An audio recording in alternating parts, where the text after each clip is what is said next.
আপনাদের জন্য একটা জরুরি ঘোষণা আছে। এর আগে আপনারা শুনেছেন যে কোনো ফিল্ম রিলিজ হলে ফিল্ম মেকার্সরা ইনফ্লুয়েন্সারদের টাকা দেন টু গিভ গুড রিভিউজ, মানে স্পন্সর করেন একদিক দিয়ে।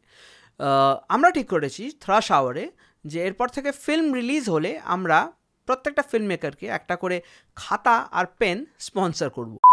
আর এই ভিডিওটা প্লিজ দেব বা শুভশ্রী ফ্যান্সরা দেখবেন না, ইনফ্যাক্ট এই চ্যানেলটাও দেখবেন না, আপনাদের জন্য এটা নয়। ব্রেন্ডেড অডিয়েন্সের জন্য প্রচুর আলাদা আলাদা সাইটস রয়েছে, আলাদা ইনফ্লুয়েন্সাররা রয়েছে, ওরা দারুণ দারুণ কথা বলেছে, ওনাদের ভিডিওগুলো দেখুন।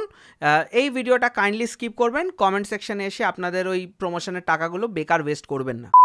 হ্যাঁ, তো যেটা আগেই বললাম যে এই ফিল্মটা বানানো হয়েছে ব্রেন্ডেড অডিয়েন্সের জন্য, মানে যাদের মাথায় একটু বুদ্ধি আছে তারা এই ফিল্মটা দেখে কিছুক্ষণ ধরে ভাববে আমি কি দেখলাম। মানে একটা সিনেমা হয় না, ধরুন কিছু সিনেমা দেখতে গিয়ে আপনি ভাবছেন যে আচ্ছা সিনেমাটা আধ ঘন্টায় বুঝে গেলাম যে আমি এটা হরর ফিল্ম দেখছি, কমেডি দেখছি, থ্রিলার দেখছি, ড্রামা দেখছি, এটা কি দেখলাম আমি সিনেমাটার এন্ড হয়ে যাওয়ার পরেও বুঝতে পারলাম না। সিনেমাটা অ্যাকচুয়ালি কোন জনারে বিলং করে এটাই আপনি খুব একটা বুঝে উঠতে পারবেন না। ছবির প্লট একদম ওয়েফার থিন, মানে প্রথম থেকে কোনো সাসপেন্স রাখা হয়নি, একদম ফার্স্ট 15 মিনিটসের মধ্যে পুরো গল্পটা বলে দিয়েছেন। মানে ট্রেলার তো দেখে পুরোটা বোঝা যাচ্ছিলই, আর ট্রেলার দেখে যদিও আপনি না বুঝে থাকেন, হতেই পারে, তাহলে ফিল্মের 15 মিনিটে আপনি বুঝে যাবেন যে লাস্টে কি হতে চলেছে। অ্যাট এভরি স্টেপ আপনাকে বুঝিয়ে দেওয়া হচ্ছে যে ক্লাইম্যাক্সটা কি হচ্ছে, ক্লাইম্যাক্সটা কি আসছে, ক্লাইম্যাক্সটা কি হবে।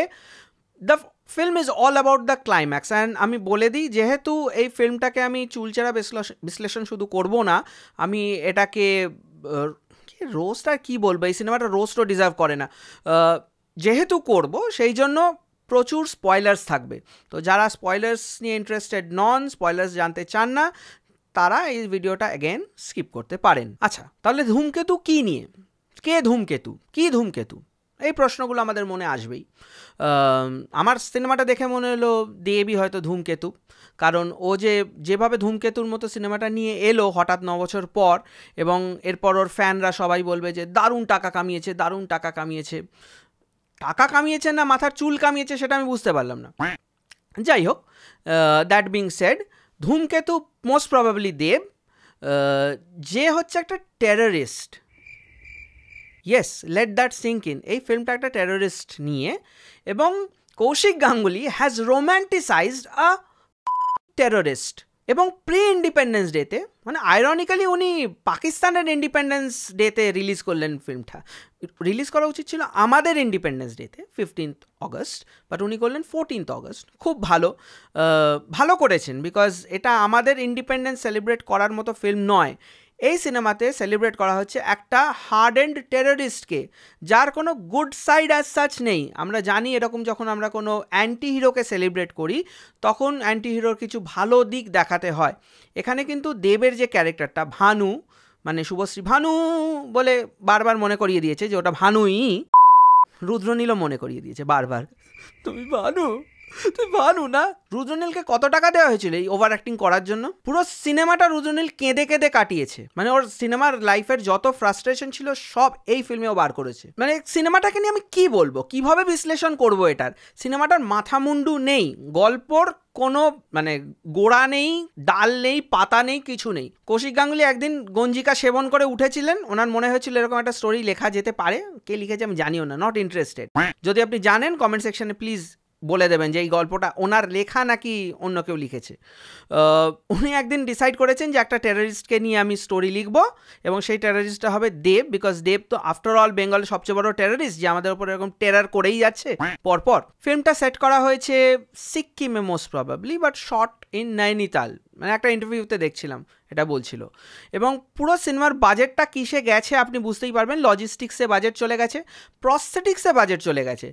আমি ভেবেছিলাম ধূমকেতুর ওই যে প্রস্থেটিক্সটা, যেটা নাকি পার ডে 1.5 লাখ টাকা করে খরচা হতো টু পুট ইট অন দেব, ওটা পুরোপুরি ইউজলেস ইন দ্য ফিল্ম। ওই প্রস্থেটিক্সটা পরে, মানে বেসিক্যালি ওটাকে মাস্ক হিসেবে ইউজ করেছে, ওটা কিন্তু কোনো বুড়ো দেব নয়, মানে একটা নর্মাল মাঝবয়সী দেব। সে ওই মাস্কটাকে পরে নিজের ফ্যামিলি মেম্বারের সামনে শুধু আসে, নিজের বউয়ের সামনে, নিজের বাবার সামনে, মায়ের সামনে আসে, এবং আরও 2-3 জনের সামনে এসে সে টাকা বিলিয়ে দিয়ে চলে যায় তার ফাইনাল মিশনে, এবং ফাইনাল মিশন প্রথম থেকেই কোনো স্পয়লার না দাদা, আপনি দাঁড়িয়ে থাকবেন, আপনি বুঝে যাবেন যে ভানু তুই কেন মরতে এসছিস, ভানু যে মরবে এটা ফার্স্ট সিনেই বুঝিয়ে দিল, আর কোনো সাসপেন্স নেই। ভানু যে টেররিস্ট এটাও ফার্স্ট সিনে মোটামুটি 15 মিনিটের মধ্যে আপনি বুঝে যাবেন যে ও আচ্ছা এই টেররিস্ট, এই করতে এসছে, হ্যাঁ না তেনা, ডান। প্রস্থেটিক্সের ইউজ দেখতে হলে আপনি চাচি 420 দেখুন, ওখানে প্রস্থেটিক্সটা ইউজ করেছে, মানে একটা ক্যারেক্টার ক্রিয়েট করেছে। এখানে ইন্দ্রনীল বলে যে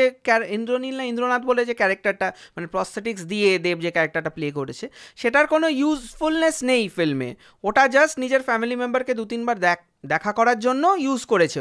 ও বাকি পুরো মাস্কটা খুলেই ও নর্মাল লাইফস্টাইল লিড করে।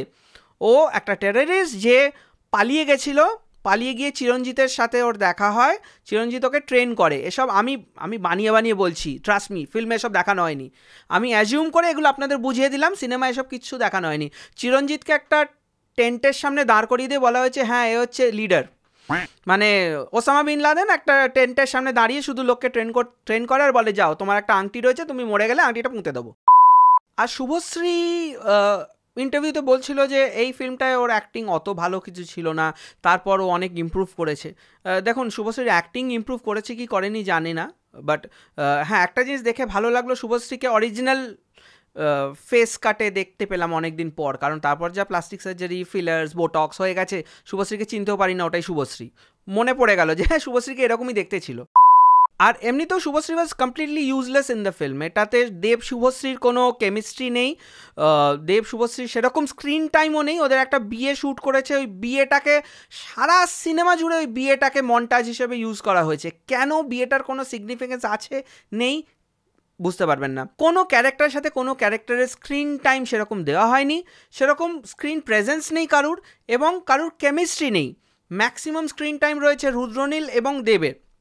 বলা বাহুল্য রুদ্রনীলই ফিল্মটাকে টেনেছে, যদিও প্রচুর ওভার অ্যাক্টিং করেছে, বাট পুরো ফিল্মটার হাইলাইটও ওই, আর কিছু করার নেই, কারণ দেবের পারফরমেন্স আমরা সবাই জানি Dev is not a very fine actor.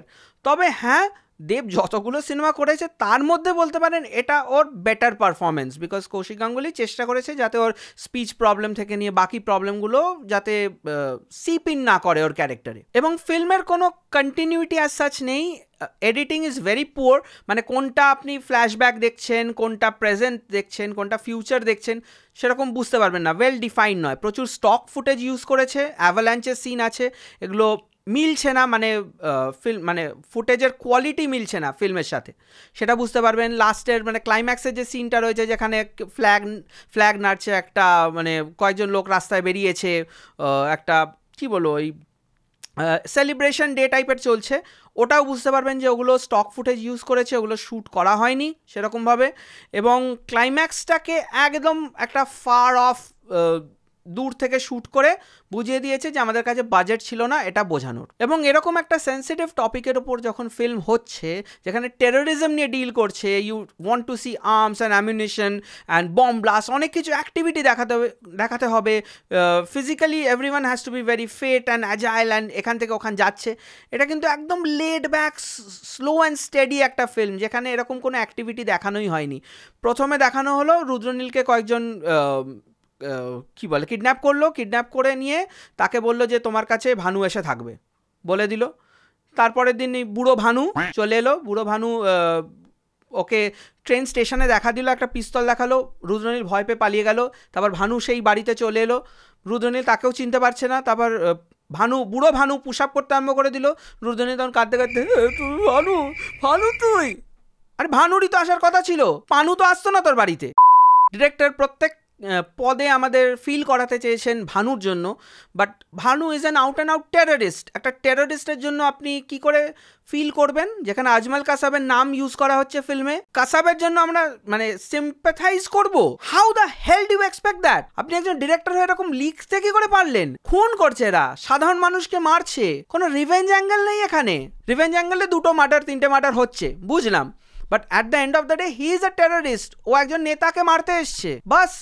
সেই নেতা আমাদের সাথে কি খারাপ করেছে এটা কিন্তু দেখানো হয়নি, যে নেতা শোষণ করেছিল, নেতার জন্য কিছু প্রবলেম হচ্ছিল, নেতা অনেকগুলো মার্ডার করেছে, তখন বুঝতাম যে হ্যাঁ ও একটা দেশের জন্য কিছু করলো, বাট না, সেসব কিন্তু দেখানোই হয়নি। ফিল্মে প্রচুর প্লট হোলস, একটা linear train of thought follow করে না ফিল্মটা। আপনি যদি প্রশ্ন করতে আরম্ভ করেন দেখবেন ফিল্মের কোনো মাথামুন্ডু নেই। দেবের একটা ভাই ছিল, ভাই মার্ডার হলো।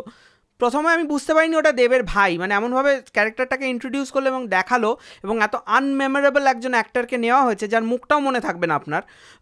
তাকে মার্ডার যে করা হলো, মার্ডারটা সিগনিফিকেন্সই আপনি বুঝতে পারবেন না যে কে মরলো। মনে হলো একটা নর্মাল রাস্তা দিয়ে চলতি লোককে মেরে দেওয়া হলো। দেন কিছুক্ষণ পরে বুঝতে না হচ্ছে ওটা দেবের ভাই ছিল। দেবের ভাই, ঠিক আছে। এবার তারপর তার বাবাকে একবার পুলিশ তুলে পেটালো, দেব পালিয়ে গেল সেখান থেকে, বললো আপনার ছেলেকে মারা হবে, আপনার ছেলেকে এখান থেকে তাড়িয়ে দিন। দেব করেছিলটা কি, হোয়াট ওয়াজ হি ডুইং? ওকে পালাতে কেন হলো? ও কোনো টি এস্টেটে কোনো, মানে বহুরূপীতে যেরকম আমরা দেখেছি যে হ্যাঁ একটা ইউনিয়ন নিয়ে ঝামেলা লাগলো, একটা ইউনিয়নে কোনো প্রবলেম ছিল, এখানে প্রবলেমটা কি? একটা লোককে হঠাৎ টার্গেট কেন করলো? এগুলো কি ছিল এডিটিংয়ে বাদ হয়ে গেছে গল্প, নাকি উনি মাথায় লিখেছিলেন, ওনার শরীর থেকে বেরিয়ে গেছে এই গল্পগুলো? যে আমি ভেবে তো ছিলাম এইগুলো, কিন্তু আর লাস্টে জোড়া হয়নি। What the hell was he on? গল্পের কিছু নেই। দেব হয়ে গেল টেররিস্ট। কী করে হলো? প্রয়োজনীয় নয়। দেবকে চিরঞ্জিত কোথায় পেলো, কিভাবে ট্রেন করলো? প্রয়োজনীয় নয়। দেবকে এই মিশনটার জন্য কেন সিলেক্ট করা হলো? হঠাৎ 8 বছর ধরে দেব টেররিজম চালিয়েছে। 4 বছর আগে তার ফ্যামিলি জানতে পেরেছে যে সে মরে গেছে। কোথায় মরেছে ফ্যামিলি খোঁজও করেনি। দেখুন, এরকম প্রশ্ন করলে না আমার খাতা ভরে যাবে প্রশ্ন করার। মানে ডাইরেক্টর গল্পটাই ভাবেননি, শুধু ফার্স্ট টু লাস্ট রুদ্রনীলকে কাঁদিয়ে গেছেন। ভানু তুই মরে যাবি রে ভানু, কেন মরছিস ভানু? আর ভানু এখানে মাঝখানে কেক মাখিয়ে ওই রুদ্রনীলের ওপরই টর্চার করছে, যার বাড়িতে এসেও থাকছে। কেন ওই বাড়িতে এসে থাকছে? কেন 8 বছর 9 বছর পরও এলো? 9 বছর আগে ওর মেয়ে জন্মেছে, ও জানেও না। ওর বউ যখন প্রেগনেন্ট ছিল তখনও বাড়ি থেকে চলে গেছে। I have no clue. আমি যদি এরকম পয়েন্ট বাই পয়েন্ট সাজাতে বসি, এই ফিল্মটা সেটা ডিজার্ভ করে না। মানে আপনারা বলতেই পারেন যে আপনি র্যান্ট না করে তো দাদা একটা পয়েন্ট বানিয়ে আপনি বলতেই পারেন যে কী কী লুপ হোলস রয়েছে, কী কী প্লট হোলস রয়েছে। করব না। This is such a bad film, this doesn't deserve that much of attention. এই ফিল্মটা যে অ্যাটেনশনটা পাচ্ছে, এটা 9 বছর আগে হলে কেউ দেখতো না। কারণ ফ্র্যাঙ্কলি স্পিকিং আমরা জানি দেবের কত খারাপ টাইম চলছিল 9 বছর আগে। দেবের ওই ছাপড়ি era was over, challenge Paglu ওসবগুলো ডান, ওগুলো তখন আর চলছিল না। এবং Dev was trying to become hero for the classy audience. তখন ও চাঁদের পাহাড় করছে, অন্যান্য সিনেমাগুলো করছে, ভালো সিনেমা যেগুলো করার চেষ্টা করছে। He was trying to associate with good directors. এবং এই ফিল্মটা যখন এসছে তখন he was trying to associate with even better directors, but he was not getting accepted. দেবের ভালো টাইম যেটা বলতে পারেন সেটা ফিরেছে লাস্ট এই 1-2 বছর ধরে। ও মোটামুটি ভালো, আবার মানে লাইমলাইটে ফেরত এসছে। He has invested in good PR, ভালো মার্কেটিং টিম জোগাড় করেছে। So he is getting noticed in last few years. ভালো সিনেমা করছে কি করছে না, that's debate for a different day. But 9 বছর আগে এই ফিল্মটার কোনো ভ্যালু ছিল না। It's a master stroke. ও 9 বছর পরে এটাকে রিলিজ করেছে এবং এই মানে আনড্রেমড অফ অ্যাটেনশন পাচ্ছে এই ফিল্মটা। ওই প্রস্থেটিক্স লাগিয়ে ও দিন দাহাড়ে মার্ডার করছে লোকজনের।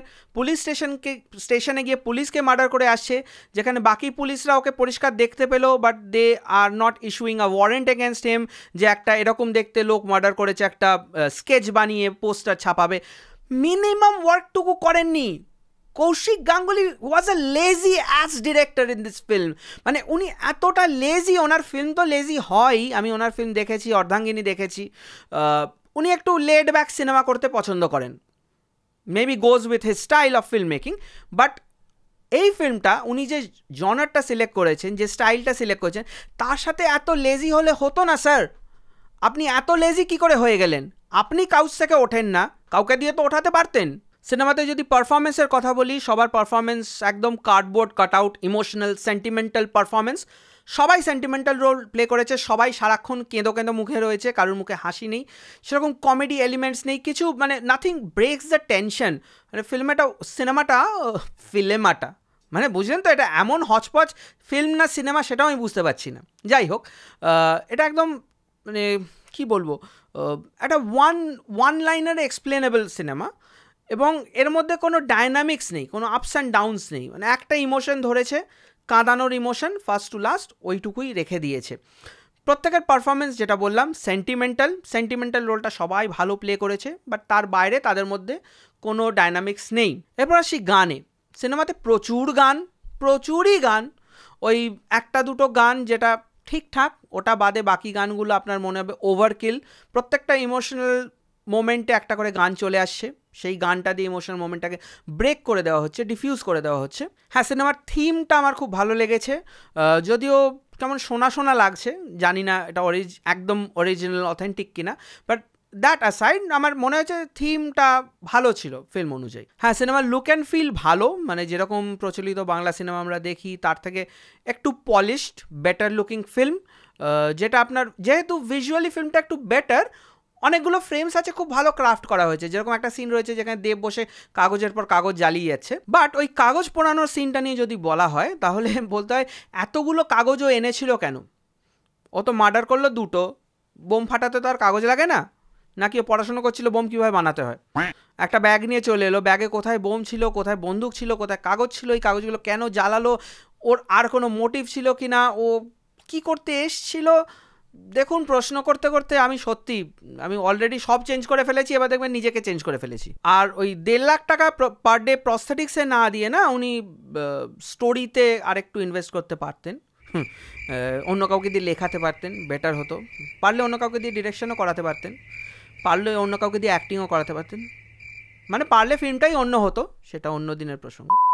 সিনেমার নামটা জাস্টিফাইড, খুবই জাস্টিফাইড, কারণ দেখুন আমরা জানি কেতুর দশা রাহুর দশা খুবই বাজে, তো এর মধ্যে ধুম করে কেতুর দশা এসে যাবে আপনার উপর এই সিনেমাটা দেখলে। যাই হোক, এই ফিল্মটা নিয়ে আমি আর বিশেষ কিছু বলতে চাই না, অনেক কিছুই বলে ফেলেছি, একদম পুরোপুরি স্পয়লার ফিল্ড রিভিউ, আপনারা থাম্বনেল দেখেই বুঝতে পেরেছেন আশা করি।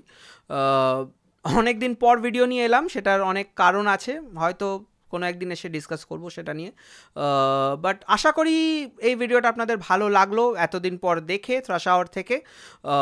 যদি ভিডিওটা ভালো লেগে থাকে তাহলে একটা লাইক, শেয়ার আর সাবস্ক্রাইব করে দেবেন। আপনাদের কোনো ওপিনিয়ন, সাজেশন বা মতামত থাকলে কমেন্ট সেকশনে নিশ্চয়ই জানাবেন। You can always follow me on Instagram. By the way, ইনস্টাগ্রামে আগে ফলো করবেন দেন মেসেজ করবেন, মানে শুধু মেসেজ করে আর ফলোই করলেন না, দ্যাট মেক্স নো সেন্স। যাই হোক, জোকস অ্যাসাইড, আবার দেখা হচ্ছে পরের ভিডিওতে, ততক্ষণ ভালো থাকবেন।